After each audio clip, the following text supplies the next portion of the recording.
Back with the coach, Cam Abbott. Cam, you're from Sarnia, Ontario, my home province, obviously, too. And I grew up watching the Toronto Maple Leafs on a Saturday night with grandparents, family.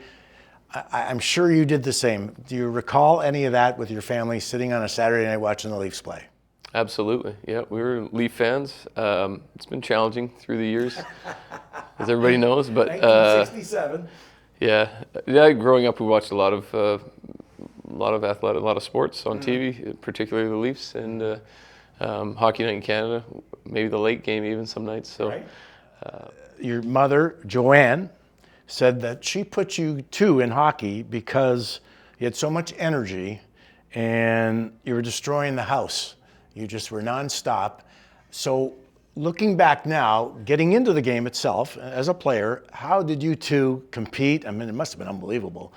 Yeah, very, very competitive. I mean, he's identical twin brother. And I wouldn't think the skill level of various sports wasn't really what got us to the next level. Mm-hmm. It was the competitiveness, and everything became a competition. Yeah, there was holes in drywall at home, and we fought an awful lot. But as I recall, as soon as somebody would get between us or try, then we would both be on each other's side very quickly. So, the stories are probably too numerous, but we would race home from school in our bikes, and we would try and deflate the other guy's tires before he could get on the bike at school. Or there was a lot of aggressiveness growing up between two competitive young guys, and that stayed with us through probably until we went to college. Good thing. Let me ask you, I grew up with outdoor rinks. My schoolyard had a rink for 4 to 5 months, and I could skate up the sidewalk and skate all day and all night. We had lights and everything.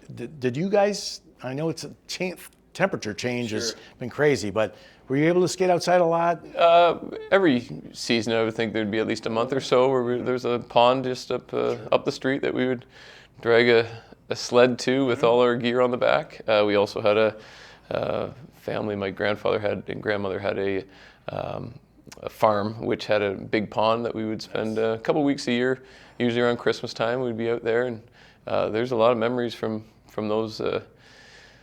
Oh boy, that's really going down memory lane right now. With friends and family, just messing around, shooting pucks and having fun. It's funny, everyone said, who was your favorite coach? Who was your best coach? And I'd always say myself. And they said, what are you talking about? I said, well, I was the youngest to go to the schoolyard. Everyone was older.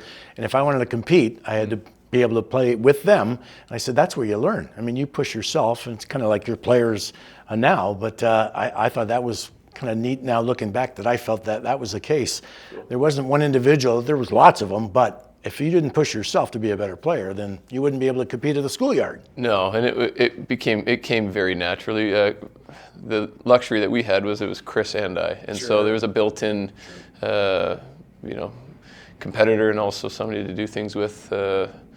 Could be any sport. We were not just a hockey-based family.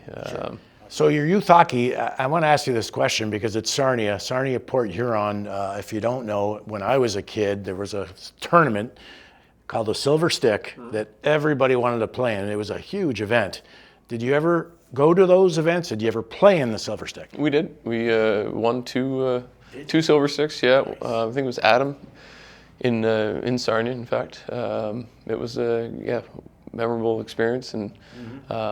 We had just a wonderful.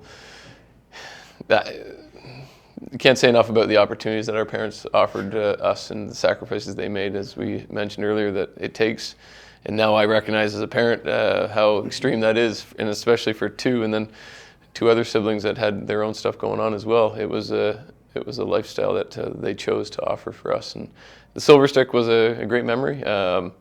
The particular one I'm speaking of was we were probably 10, 12 years old in Sarnia, and whole family, grandparents were there, and we ended up winning it. So it's cool.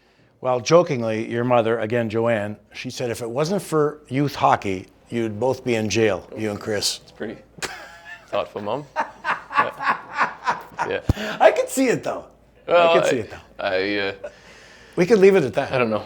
We could leave it at that. I like to think we found a way to make reasonable choices along the way as well. But, sports gave us a great avenue for the energy, and you guys know it's what a great thing for families and for health and for kids and all the rest.